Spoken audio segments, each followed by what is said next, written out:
Viniendo hacia aquí pensaba en esa frase de Goethe que dice: trata a un ser humano como es y seguirá siendo lo que es, pero trátalo como puede llegar a ser y se convertirá en lo que está llamado a ser.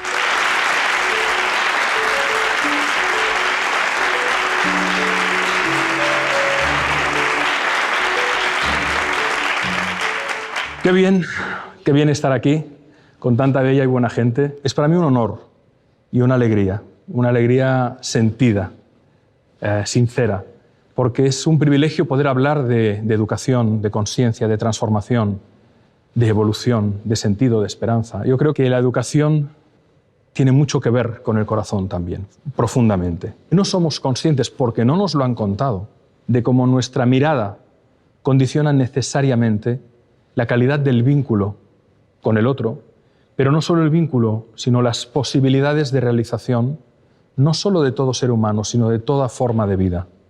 En psicología se le llama a esta mirada la mirada apreciativa. Intentad recordar aquellas maestras y maestros, y no tienen por qué ser solo los de la escuela, sino, yo pienso, por ejemplo, siempre en mi abuela materna. Intentad traer a la memoria aquellas personas que os causaron una profunda influencia positiva en vuestra existencia, que de alguna manera os dieron alas, que de alguna manera eran un lugar seguro en un entorno en el que quizás, por los motivos que fuera, no había tanta serenidad, tranquilidad o seguridad. Si pensamos invariablemente en esas personas que nos dieron alas, que nos dieron confianza, nos daremos cuenta que surge ese milagro de la mirada apreciativa. Una mirada que a veces no necesita palabras. No somos conscientes de la importancia de trenzar dos grandes universos, el de la educación y el de la formación. Hay personas que han tenido acceso a una muy buena formación, pero que son mal educadas, porque no tienen corazón. Y hay personas que no tuvieron el privilegio del acceso a una buena formación, pero que son extraordinariamente bien educadas. Creo que en la escuela nos deben formar y deben complementar la educación que se da en los hogares, y creo que en los hogares debemos crear las circunstancias para que la educación florezca y complementar la formación que se da en las escuelas. Y en ambos contextos, tanto maestras y maestros como madres y padres, o los que hagan la función materno y parental, debe haber esa mirada apreciativa que dé alas.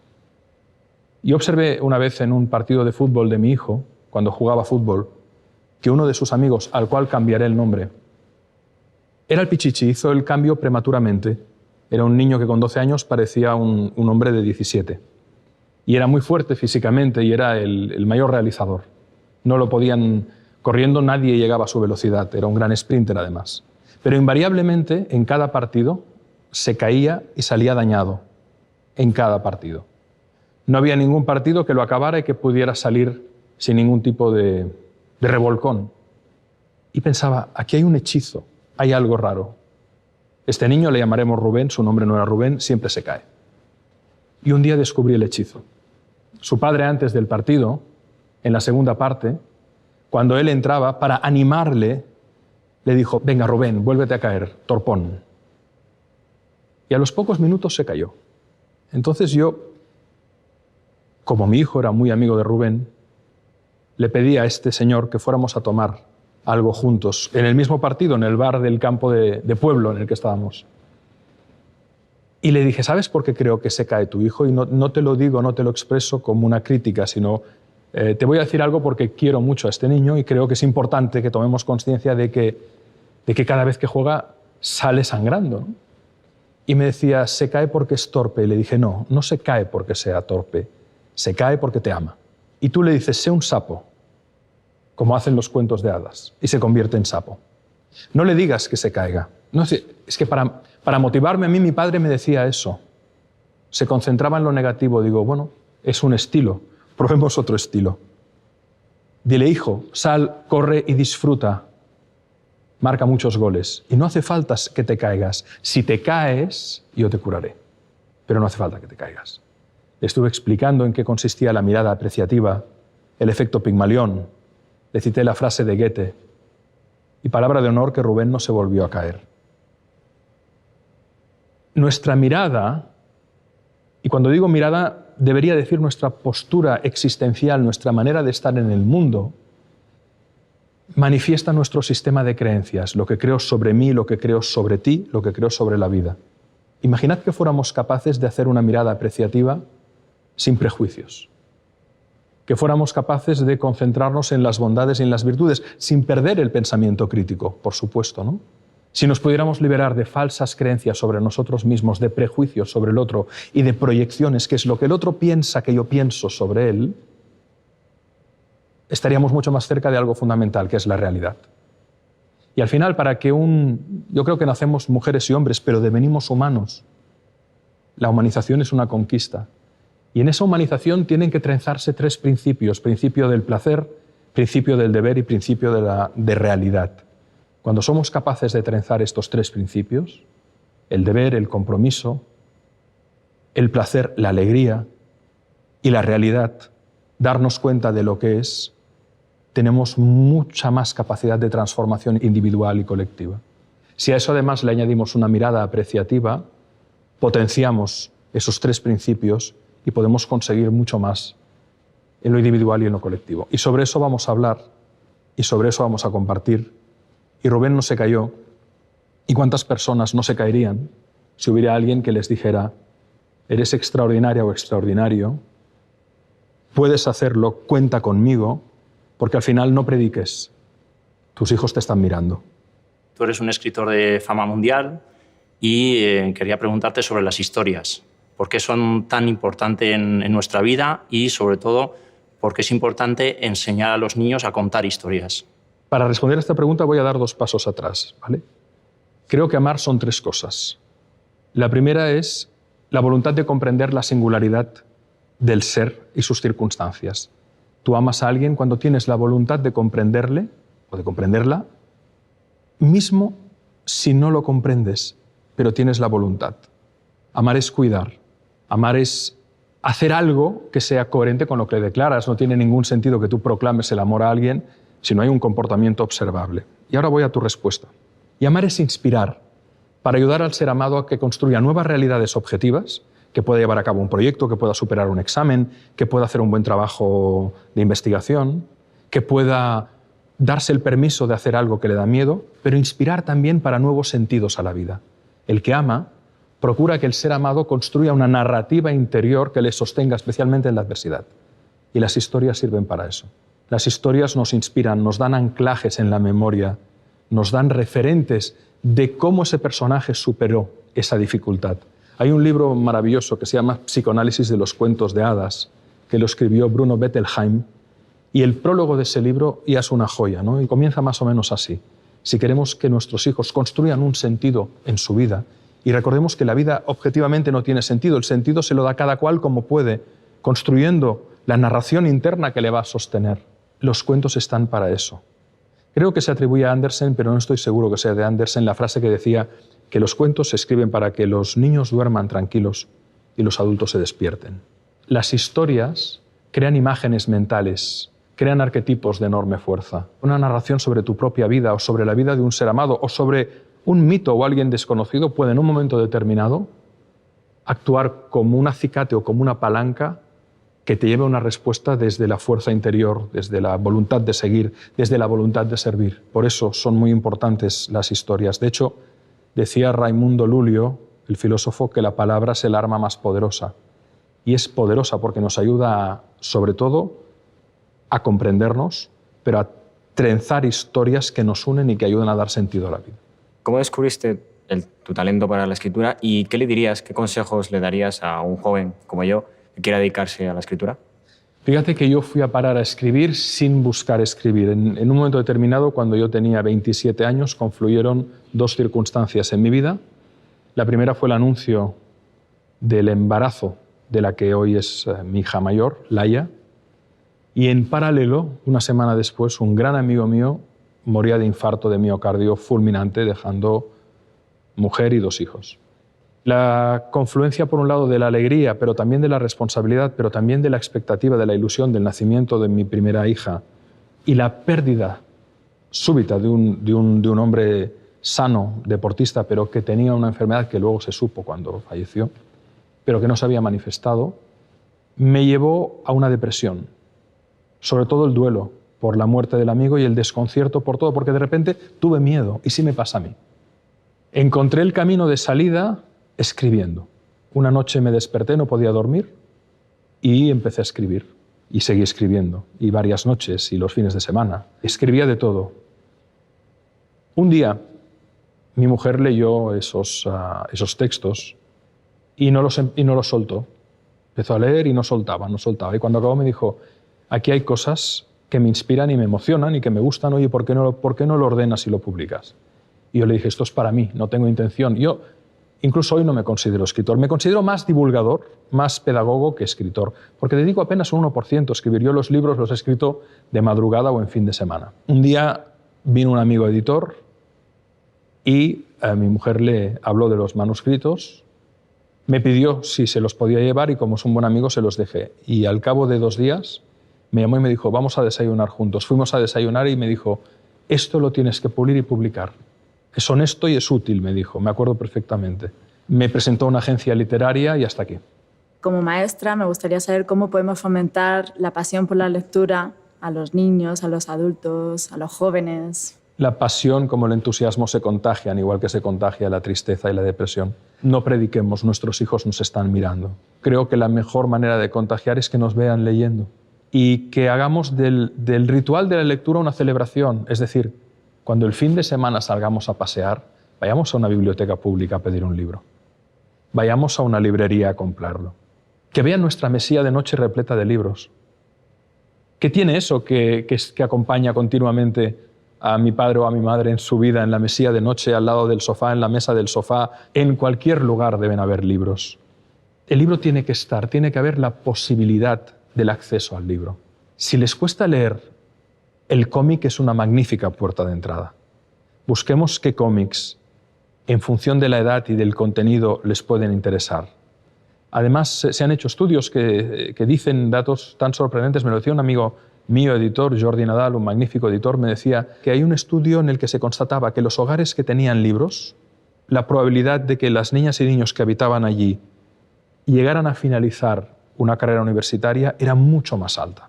Entonces, disponibilidad, efecto contagio, hacer del regalo del libro un ritual, buscar libros bonitos. Yo creo que hay libros maravillosos.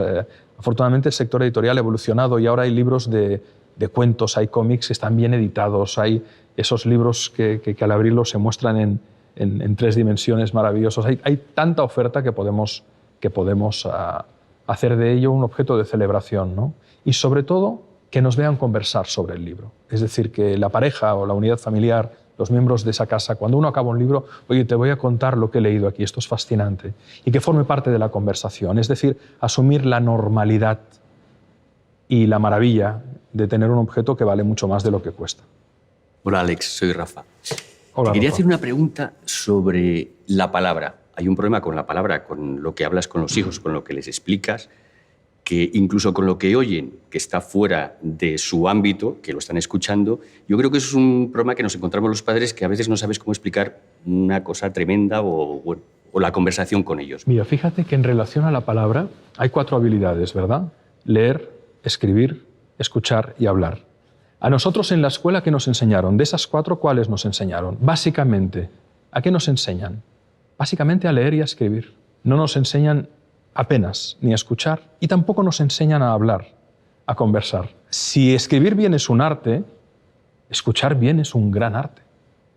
Expresarse bien es un arte. Yo recuerdo en la película Bowling for Columbine que el director le hace una pregunta a Marilyn Manson. Y la pregunta va muy en línea con lo que acabas de formular, ¿no? Es decir, ¿cómo podemos tener conversaciones con nuestros hijos? Y sobre todo, decían, ¿cómo podemos hacer que nos escuchen más, ¿no? Proliferar el uso de la palabra, ¿no? Hacernos entender y ser entendidos. Y Manson daba una respuesta brillante. Dice, yo creo que a nuestros hijos, más que decirles más cosas, deberíamos escucharles. Deberíamos saber guardar silencio. Deberíamos, a lo mejor, coger el coche, subir al coche, poner la música que a ellos les gusta y dejarnos un espacio hasta que de repente surja la palabra. También a veces para que surja la palabra hay una puerta de entrada fantástica, que es la ternura. El otro día os voy a contar una anécdota que me pasó el domingo pasado. Veníamos de un fin de semana intenso, de mucha actividad, y mi hija pequeña estaba cansada. pero se giró, de repente se giró. Y yo no sé si se giró porque alguien le dijo algo o pasó algo en el grupo de amigos del fin de semana. Total, que estuvo durante todo el trayecto de brazos cruzados, cabizbaja. Cuando dejamos a un grupo de amigos en su casa, ella se sentó a mi lado, volvíamos a casa y yo le decía, Mariona, ¿pero qué te pasa, mi amor? ¿Te he hecho algo? ¿He dicho algo? Porque yo realmente estaba preocupado. Además, es una niña jovial, alegre, y no quería hablar. Paré el coche y le dije, te pido que por favor me des una pista, te pido una palabra, solo una palabra. Si no puedes hablar, dame una palabra. Y me dijo, cansada. Y empezó a llorar. Y se me abrazó. Estoy agotada, papá. Y ahí se soltó, se me abrazó, como os estoy contando, ¿eh? Estaba agotada. Y no tenía ni capacidad probablemente de ponerse en contacto con que era ese agotamiento el que le impedía formular nada más. Estaba amigdalada cerebralmente, por estrés, por cansancio, por todo un fin de semana en el que anduvimos mucho. Después de que se liberó de ese agotamiento que tenía y que la emoción surgió, vinieron las palabras. Disculpa, papá, no te sabía decir qué me pasaba, pero ahora lo sé, es que estoy cansada y cuando me canso mucho me pasa que me bloqueo y cuando me bloqueo no puedo hablar. Y empezó a racionalizar naturalmente. Dejar el espacio, dar el permiso. Hay un concepto muy importante en psicología que es el permiso. El permiso de guardar silencio, el permiso de hablar, el permiso de sentir, el permiso de acercarse, el permiso de alejarse, el permiso de ser, el permiso de darse un espacio, el permiso de dejarse en paz. Y el permiso no se transmite tanto verbalmente como no verbalmente, nuestro gesto interno. Muchas veces facilitas un espacio de apertura de comunicación, no exigiendo al otro una explicación, sino callándote y tomándole la mano si te lo permite lentamente. Debemos reivindicar la ternura como elemento fundamental de la calidad del vínculo humano y de la transformación de la consciencia. La ternura. Deberíamos acariciarnos, besarnos más y mirarnos más. Y no me refiero a la caricia solo como el intercambio de piel con piel, la mirada, la sonrisa, la flor, el libro, ternura. Y como vivimos en un mundo de inercias, de aceleraciones sostenidas, de demandas sostenidas, nos exiliamos. Y al exiliarnos, no nos encontramos y no nos comunicamos. Una pregunta que tengo para ustedes, ¿cuáles han sido sus mayores maestros y maestras que más le han influenciado en su vida? Mi abuela materna, Carmen, una mujer tremendamente cariñosa y divertidísima. De ella, la evocación natural que tengo es la ternura, el humor, la alegría y la compasión, porque para mí no tiene sentido hablar de inteligencia sin compasión. Mi padre, un hombre formado a sí mismo, avidísimo lector, que tenía que importar libros de Argentina en la dictadura española que estaban prohibidos aquí, y eran libros de filosofía, de religiones comparadas. Pero yo recuerdo la mesilla de noche de mi padre llena de libros, y dejándolo como quien no quería sobre una mesa para ver si alguno de los tres hermanos picábamos. Mi madre por su enorme capacidad de amar. Y luego te diría que las grandes maestras y maestros que he tenido eran gente humilde que quizás no tuvieron acceso a una formación superior. Por ejemplo, recuerdo a José, un campesino. Pero yo muchas veces los fines de semana, cuando tenía 7, 8, 9 años, lo primero que hacía al llegar al pueblo era tomar la bicicleta, ahí en Aiguafreda, ir a ver a Josep y sentarme a su lado. Y él me contaba cuándo cosechaba, cuándo sembraba, si el viento venía de levante, que auguraba tormenta, por qué las fuentes cada vez tenían menos agua. Era una especie de Walt Whitman este hombre, sin saber que era un poeta. Y era un hombre que seguramente no sabía leer, seguramente era analfabeto, pero tenía una profunda conexión con el alma de las cosas. Y ese amor a la vida y esa ternura hacia la naturaleza y el cómo trataba a los animales. Era un hombre tremendamente respetuoso, era un hombre que nunca le oía hablar mal de nadie. Para mí fue un maestro fundamental y todavía lo tengo muy presente. Antes has dicho que te gustaba coleccionar frases. Sí. Si tuvieses que elegir una relacionada con la educación y el aprendizaje, ¿cuál te quedarías? Pues mira, hay muchas, pero por ejemplo Antoine de Saint-Exupéry, el autor del Principito, tiene una maravillosa que dice: si queremos un mundo de paz y de justicia, debemos poner la inteligencia al servicio del amor. Esa me parece una frase brillante, ¿no? Poner la inteligencia al servicio del amor. Creo que era Marcel Proust, que tenía un aforismo maravilloso que decía: aunque nada cambie, si yo cambio, todo cambia. Y eso tiene mucho que ver con la educación, con la transformación, ¿no? Cómo la realidad es la que es, pero tu cambio te lleva a percibirla de otra manera, a ver nuevas posibilidades, a crear nuevos vínculos, ¿no? Hay tantas frases, pero te diría que estas dos. Y luego me gusta mucho una frase de Virgilio, el poeta latino, que reza: pueden porque creen que pueden. No dice pueden porque saben que pueden. Y creo que este es un matiz importante. Hay mucha gente que sabe que puede, pero no hace. En cambio, hay gente que le han hecho creer que quizás no podía, pero en un ejercicio de transformación interior han cultivado una enorme confianza en sí mismos, han experimentado, se han arriesgado y han podido. Yo creo que hay una diferencia enorme entre saber y creer. Todo el mundo sabemos que nos tenemos que morir, pero casi nadie se lo cree. Quien se lo cree porque le ha tocado la muerte cuando no toca y como no toca, vive la vida de una manera muy distinta.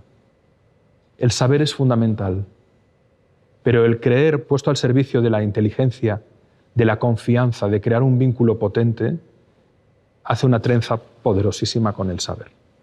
Por eso me gusta mucho esta frase de Virgilio: pueden porque creen que pueden. Y luego hay una de Edison que dice: los que dicen que es imposible no deberían molestar ni interrumpir a los que lo estamos haciendo. Que me parece genial. Es decir, para los cínicos, los que intentan cargárselo todo, los que dicen que no hay nada a hacer, que siempre lo ha habido y siempre lo sabrá, creo que es una muy buena frase. Y eso también implica necesariamente al universo de la educación, ¿no? Es decir, podemos mejorar la educación, podemos hacer un universo mejor. Hola Alex, me llamo Noemí. Me gustaría saber cuáles son para ti las claves del aprendizaje. Yo creo que son múltiples. La verdad es que es una pregunta que requeriría una reflexión en profundidad. Como decía antes, creo que hay un factor fundamental, que es el contagio, el entusiasmo. No puede haber aprendizaje sin entusiasmo. Se habla mucho en el aprendizaje de la cultura del esfuerzo, pero creo que es un grave error. Porque el esfuerzo en sí mismo, solo el esfuerzo, no es un valor final, es un valor instrumental. El esfuerzo es un instrumento. Por lo tanto, creo que como clave de aprendizaje estaría el entusiasmo, la pasión, el esfuerzo, pero el esfuerzo combinado con algo fundamental, que es la alegría y el reconocimiento. Pensemos de nuevo en aquellas maestras y maestros que han sido los mejores que hemos tenido en nuestra vida. Y veréis que invariablemente nos invitaban seguramente al esfuerzo, pero ¿desde dónde? Desde el contagio de la alegría, desde el contagio de la pasión, desde el reconocimiento. Bonita palabra, reconocimiento, porque no implica solo valorización del otro, sino reconocer, volvernos a conocer continuamente, liberándonos de prejuicios, de imágenes proyectadas. Y creo que esa combinación, ¿no?, de entusiasmo, pasión, esfuerzo, alegría, reconocimiento, son claves del aprendizaje. Paracelso, el químico, el sabio alquimista, decía que cuanto mayor es el conocimiento, más grande es el amor, pero que cuanto más grande es el amor, más queremos saber. Hay una dialéctica maravillosa entre el amor y el conocimiento. Yo te amo, te quiero conocer más. Y cuanto más te conozco, en principio más te voy a amar. Y eso es válido siempre que se mueva en una dialéctica de respeto, de reconocimiento. Fíjate, ¿qué tienen los equipos de alto rendimiento que funcionan a nivel deportivo, a nivel incluso de organizaciones, ¿no?, humanas, de empresas?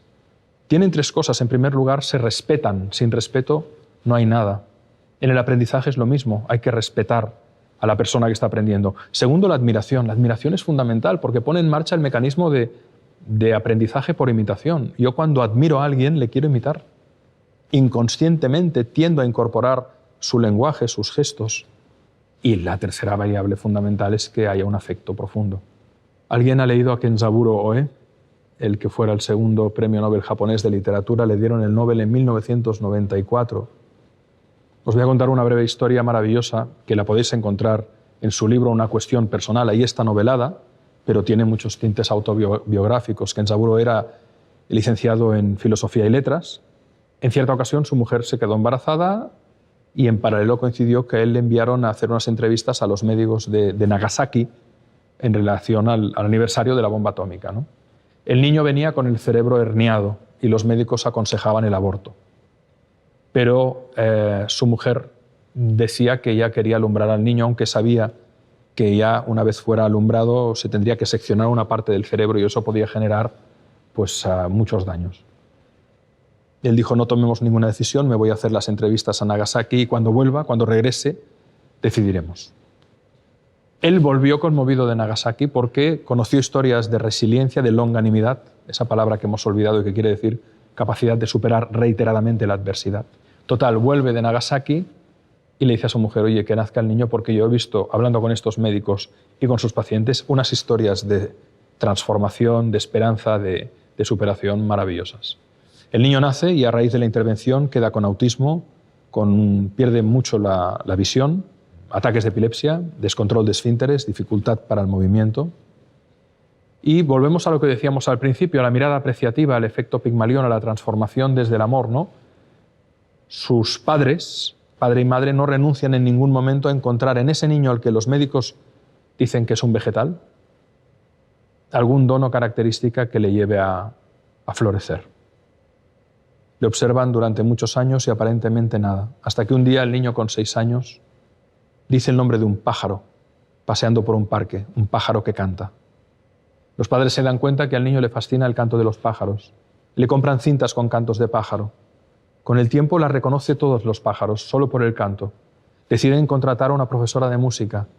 La madre, que es una gran fan de Mozart, le pide que por favor, si puede, le enseñe o le toque canciones de Mozart, porque él apenas responde, apenas habla, tiene un lenguaje muy limitado. A los 11 años llega un día la maestra a casa y Hikari le entrega una partitura mal escrita a mano, con unas notas, ella empieza a interpretar y se queda asombrada porque son estructuras muy asimilables a las composiciones más básicas de Mozart y el niño le dice que lo ha compuesto él, ella no da crédito, el niño le enseña otras composiciones. Bueno, hoy Hikari Oe es uno de los autores de música clásica contemporánea más vendidos en el mundo. De su primer disco se vendieron 80.000 unidades, 17 canciones breves compuestas por un niño con autismo, una discapacidad visual importante, etcétera, etcétera, etcétera. Insisto, creo que no somos conscientes de la capacidad que tenemos de transformar a los demás y cuando se combina todo eso, ¿no?, hacemos florecer al ser amado. Cuando hablamos de amor lo llevamos siempre mucho al terreno del deseo, al terreno de la lujuria, al terreno de eros, ¿no? Y hablamos poco de filia y de ágape. Hablamos poco del amor como la energía de la confianza, del vínculo de calidad, la energía del compromiso, la energía de la transformación, la energía del diálogo, la energía que realmente, llámale energía, llámale, por supuesto, emoción, que nos une, ¿no? Y creo que realmente no puede haber un aprendizaje radical sin un amor radical. Siempre antes de los exámenes decimos eso de buena suerte. Entonces, tú que has estudiado bastante sobre el tema, ¿existe esa buena suerte? Hay dos tipos de suerte que la define muy bien Schopenhauer cuando dice el azar reparte las cartas, pero nosotros las jugamos. Hay una suerte azarosa. Hemos tenido la inmensa suerte de nacer aquí. Si hubiéramos nacido unos cuantos cientos de kilómetros más hacia el sur, no tendríamos estas posibilidades extraordinarias. El milagro de tener agua caliente cada mañana, de tener unas ventanas por las que no pasa aire y un techo que cuando llueve no nos mojamos. Somos muy afortunados por azar. Pero también hay una suerte que se trabaja. Si tú lanzas una moneda al aire y no tienes más información y te dicen cara o cruz, cualquiera de nosotros, si la moneda no está trucada, acertaremos en un 50% de los casos. Pero si sabemos peso, diámetro y grosor de la moneda, humedad, temperatura, presión y velocidad del viento en el ambiente, y del lanzador sabemos ángulo de salida de la moneda, velocidad de salida, y si la cara o la cruz toca la uña, y todo eso lo introducimos en un programa informático y una cámara capta el momento del lanzamiento y lo vamos mejorando por ensayo y error, llegará un momento en el que lanzando la moneda al aire y la cámara captando, llevará esa imagen y esa velocidad captada con los sensores también de presión, temperatura y con los parámetros de la moneda a un ordenador que dirá cara y lo acertará en más del 80% de los casos. La suerte es una función de parámetros desconocidos, pero se pueden parametrizar. Es decir, igual que en la física, cuando tú sabes las variables, puedes predecir lo que va a pasar en el tiempo o en la moneda, si va a caer cara o cruz, en lo humano la buena suerte son los valores. Coraje, responsabilidad, propósito, humildad, confianza, entrega, cooperación. Todos esos valores hacen que se teja una red de talento y de talante que facilite que emerjan nuevas probabilidades de realización para todos. Por eso cuando escribimos La buena suerte con mi amigo Fernando Trías de Bes, una de las reglas, creo recordar que es la 7ª, dice que no podemos hablar de buena suerte si la buena suerte no es compartida. Por lo tanto, es cierto que hay una suerte azarosa que nos puede bendecir o maldecir, pero hay otra suerte forjada, trabajada. Y esa suerte forjada nace del talento, y el talento son valores en acción. Últimamente se ha dicho que la memoria ya no es tan importante en la educación porque desde un móvil podemos acceder a todo el conocimiento. ¿Estás de acuerdo con eso? ¿Crees que la memoria es todavía importante? Y creo que precisamente no tener memoria o intentar borrar la memoria no solo es fuente de disfunciones operativas, sino de disfunciones psicológicas muy importantes. Hay que tener memoria. Y hay que tener memoria para la gratitud. Y hay que tener memoria para evitar que la infamia se repita. Por eso es importante la memoria histórica, es fundamental. Por eso es fundamental tener en el recuerdo quién nos ha ayudado y quién nos ha bendecido. Por eso es importante memorizar las tablas de multiplicar. Por eso es importante que aunque la tecnología avance mucho y acabaremos todos ciborgizados, porque si ahora nos falta el móvil a algunas y a algunos es como si nos faltara un órgano vital. Pero la memoria es fundamental, la memoria cognitiva, la memoria emocional.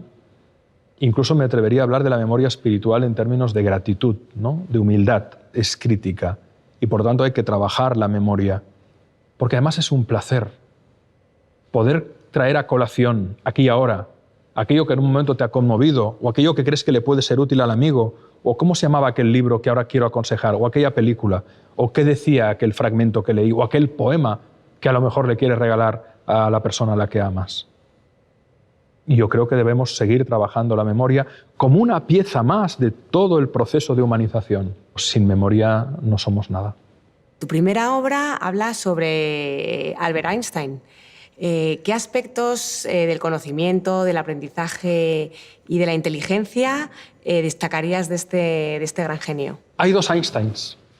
Y creo que la población general conoce al Einstein genio, al físico, al que es capaz de concebir la teoría de la relatividad, pero por cierto, si no hubiera sido por su mujer Mileva Malik, de la que apenas se habla, él no hubiera podido convertir sus intuiciones en fórmulas matemáticas. En cualquier caso, hay el Einstein genial, pero luego hay un Einstein que cuando se tiran las bombas atómicas de Hiroshima y Nagasaki, a raíz de que él postula su famosa fórmula, ¿no?, de que energía y masa son intercambiables, ¿no?, y se provoca la catástrofe, emerge un Einstein humanista, que dice cosas tan bonitas como que la fuerza sin amor es energía gastada en vano.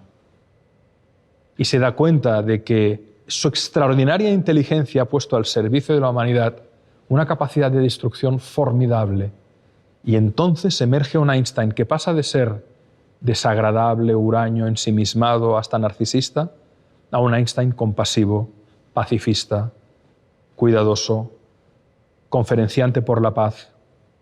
Y creo que ese Einstein es el más fascinante de todos y el menos conocido. Fíjate que a partir de ahí, él ya no hizo grandes, sí, intentó desarrollar la teoría del campo unificado, pero sobre todo lo que más me conmovió de Albert Einstein es su madurez y cómo el genio le lleva a descubrir algo que descontrolado puede destruirnos a todos y dice, Dios mío. Incluso se especula con el hecho de que se hubiera arrepentido de hacer público su descubrimiento y consta a algunos biógrafos que lo pasó muy mal. Es una pena que no se le conozca por ello porque sería un referente del humanismo contemporáneo. Hola, Alex. Además de escritor, eres economista. Por eso me gustaría hacerte una pregunta sobre una economía muy especial a la que llamas la economía de las caricias. Este concepto de la economía de caricias lo desarrolló y sigue vivo Claude Steiner, un magnífico psicólogo que estudió con Eric Berne, que a su vez estudió con Freud. Lo que dice Claude Steiner, el creador de la teoría de la economía de caricias, es que los seres humanos para sobrevivir, por supuesto, necesitamos aire, luz, oxígeno, alimento, pero él dice necesitamos caricias. Y una caricia es una unidad de reconocimiento. Antes lo hemos dicho, puede ser una caricia física o puede ser una caricia no física, puede ser una mirada. Lo que descubrió Steiner es que En condiciones normales todos queremos caricias positivas, es decir, aquellas que nos invitan a sentirnos bien. Pero cuando no tenemos caricias positivas, ponemos en marcha mecanismos inconscientes para obtener caricias aunque sean negativas. Es como si tú en condiciones normales quieres agua que esté en buen estado, que no esté contaminada, que no tenga bacterias para beber y estar sano. Pero imaginemos que tomas un avión y te vas a una aventura, a cruzar una zona semidesértica y por desgracia tienes que hacer un aterrizaje de emergencia, te queda una cantimplora de agua, te la acabas a los 2 días y no sabes dónde estás y vas andando en medio de una zona tremendamente árida. Pero de repente te encuentras un oasis. Te acercas sediento al oasis, ves que hay agua, pero dentro del oasis hay una cabra que se quedó ahí muerta y se está pudriendo y ha generado putrefacción en toda el agua. ¿Beberíamos o no beberíamos? Todos beberíamos. Porque preferimos ese agua contaminada a la posibilidad segura de la muerte si no bebemos. Lo mismo sucede con las caricias. Y esto, sin saberlo, lo escribió William Faulkner en la última frase de su novela Las palmeras salvajes. Entre el dolor y la nada, prefiero el dolor. Es decir, cuando una persona no sabe cómo obtener caricias positivas, agua limpia, pone en marcha mecanismos inconscientes para obtener caricias negativas, agua turbia. A veces conflictos entre la pareja que no sabes a qué vienen. Esa hija o ese hijo adolescente que te llama la atención continuamente, que parece que te pide a gritos que le des un grito o un cachete. ¿Qué es un grito? Es una caricia negativa. Muchas de las disfunciones, de los problemas en las relaciones humanas, nacen por la necesidad de alimentarnos de caricias, pero de no saber cómo pedir una caricia positiva, porque a veces nos da vergüenza. Decir, necesito que me beses, necesito que me abraces, necesito que me mires, necesito que me agarres la mano, no me digas nada más, agárrame la mano. Las mujeres, por su mucha mayor inteligencia emocional y psicoafectiva, lo articulan con mayor facilidad. Los hombres, además, por una cultura que hemos mamado con el mandato de ser fuerte, muchas veces la liamos para tener caricias, aunque sean negativas. En las organizaciones lo ves. El jefe que genera situaciones conflictivas, porque en realidad no quiere ir a casa a hacer la bañera a los niños y hacer la cena, como Dios manda. Y va creando pollos continuos porque obtiene un enorme intercambio de caricias jorobando al personal, cuando podría tener muchas más en positivo yendo a casa. Pero eso, lo primero, jorobar, le hincha el ego y le va bien a su narcisismo. Si supiéramos que estos mecanismos existen, podríamos desarticular claramente los principios con los que operan. Muchas de las situaciones de conflicto que vivimos a nivel interpersonal no obedecen a un conflicto real, obedecen a este mecanismo. Queremos ser acariciados, pero no sabemos cómo. ¿Cuál es el libro o cuáles son los libros que más te han influenciado? Y en la misma línea, si solo pudieras salvar 2 libros de tu biblioteca, ¿cuáles serían? Voy a comenzar por los 2 libros que salvaría si tuviera que salvar. Uno es El hombre en busca de sentido, del doctor Viktor Frankl, una obra extraordinaria de este psicólogo, neurólogo, psiquiatra, psicoanalista vienés que sobrevivió al campo de exterminio de Auschwitz y otros campos. Es un libro que hay que leer. Y otra que tiene un título similar, que la escribió un autor francés que se llama Jean Genot. Es una obra breve, una novela breve, maravillosa, deliciosa, que se titula El hombre que plantaba árboles, que es la historia de un pastor que se dedica a plantar árboles en la Provenza sin que nadie lo sepa y las autoridades acaban llamando eso el bosque milagroso sin saber que había sido un hombre que cada día plantaba cientos de semillas de árboles. Está basada en una historia real, en la historia de Johnny Appleseed, que plantó miles de manzanos y de árboles en Estados Unidos para que las personas que avanzaban colonizando tuvieran algo que comer, ¿no? El primero por un ejercicio, El hombre en busca de sentido, un ejercicio de conciencia extraordinario y de amor, y el segundo por el ejercicio de generosidad que supone sembrar, legar y retirarse en discreción. Yo creo que no somos conscientes de la enorme riqueza que nos aportan los libros. ¿Qué le dirías a alguien que quisiese iniciarse en la escritura? Si alguien realmente quiere escribir, no espera iniciarse, ya lo ha hecho. La escritura, como todo, es una pasión, Joaquín. Y por lo tanto le diría que hablara desde el corazón, que expresara desde la sinceridad, que fuera honesto consigo mismo. A mí la literatura que más me golpea, o incluso el ensayo que más me conmueve, es aquel que no me digas por qué sientes que se ha escrito desde el corazón y desde el estómago. Luego ha sido filtrado por la cabeza para darle una buena forma, para darle un buen estilo, para que tenga una buena estructura, pero sobre todo verdad, que tenga fuerza, que tenga vida, que tenga honestidad. Y luego paciencia, porque como dice la palabra, no sé si hay una relación etimológica, lo investigaré, pero escribir parece escribar. Y lo que haces en el ejercicio de escribir es escribar mucho, ir a lo esencial, mensaje claro, mensaje breve. En mi caso, pues buscar la ilustración, ¿no? El ejemplo. Y sobre todo hay algo que a mí me ha venido muy bien, no solo en el ámbito de escribir, sino en el ámbito de comunicar, hablarle al amigo. Yo tenía pánico a hablar en público. La primera vez que di una clase, era profesor ayudante en ESADE, y me invitaron a dar una clase a personas mucho mayores que yo tenía 21 años. Se me secó la boca de tal manera que a los 20 minutos no podía hablar. Tenía pánico, pero pánico. Recuerdo las gotas de sudor frío cayendo. Y dije, esto no puede ser.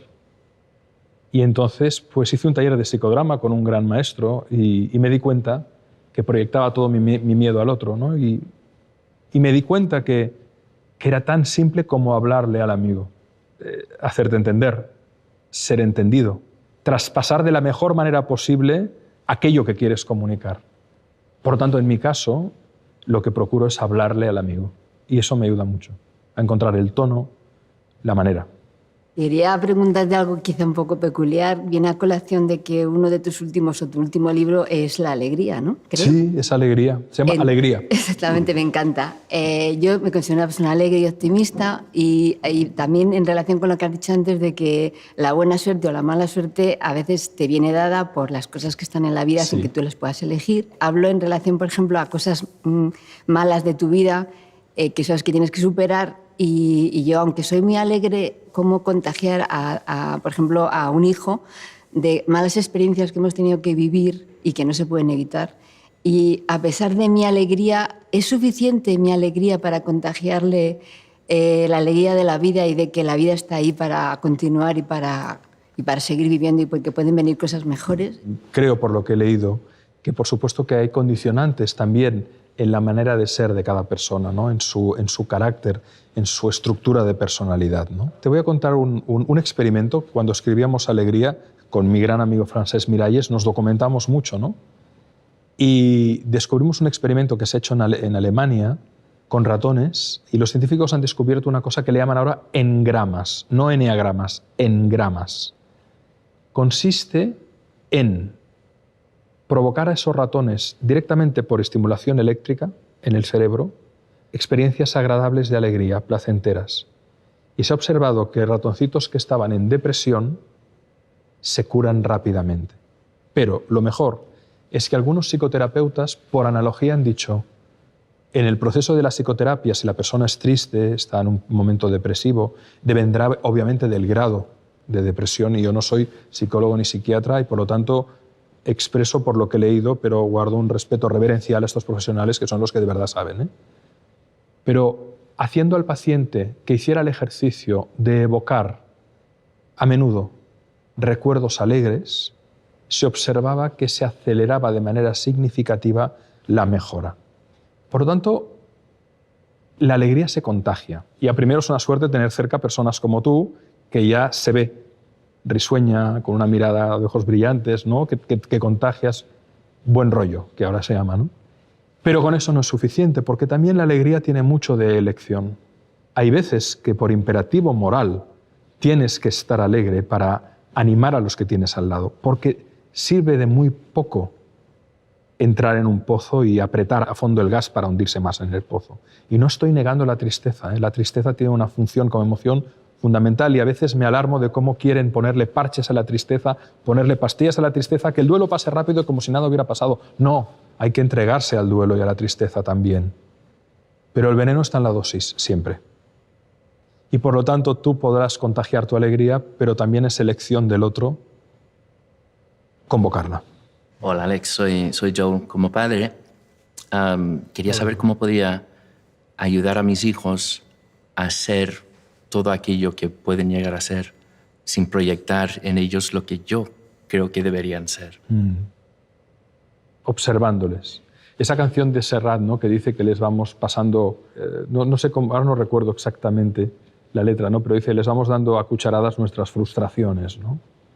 ¿Cuántos niños y niñas acaban ejerciendo profesiones que no les interesan un pepino, pero que lo hacen para consolidar un modelo de negocio familiar o una estirpe profesional empresarial, y que acaban, algunos afortunadamente, rebelándose a los 40 y generando el trauma familiar que se podía haber salvado con mucha más dignidad si se hubiera tenido en cuenta las verdaderas necesidades e inclinaciones de esa niña o ese niño, ¿no? Antes lo decíamos, ¿no?, en relación a la palabra, ¿no?, sabiendo escuchar. Y escuchar no es solo un ejercicio de apertura de oídos, es un ejercicio de apertura de espíritu.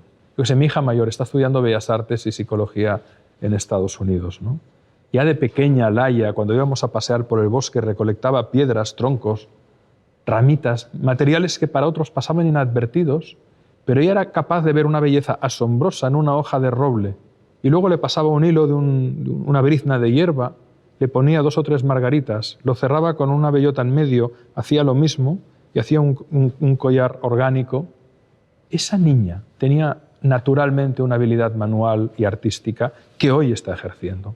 Y como la escuchamos, la apuntamos a talleres de alfarería, de lacado, de cerámica, de pintura, y hoy es una persona que expresa su creatividad de manera natural, pero bien guiada por una aproximación educativa que ni su madre ni yo quisimos frustrar porque vimos que era evidente que era su vocación. Entonces, observemos, contemplemos. Creo que nos da miedo detenernos, creo que nos da miedo pararnos, creo que nos da miedo mantenernos en atención flotante, sin aparentemente nada que hacer, cuando a veces es el espacio de mayor fertilidad y creatividad para nosotros y para los demás. Pascal decía que la gran parte de los problemas de la humanidad vienen por la incapacidad del ser humano de estar sentado en una silla en una habitación. Y mientras estás sentado, observa a tus hijos. Y sobre todo dejar de proyectar, es decir, cuestionarnos en qué medida ese niño hace esa actividad deportiva porque nosotros queríamos ser un gran futbolista.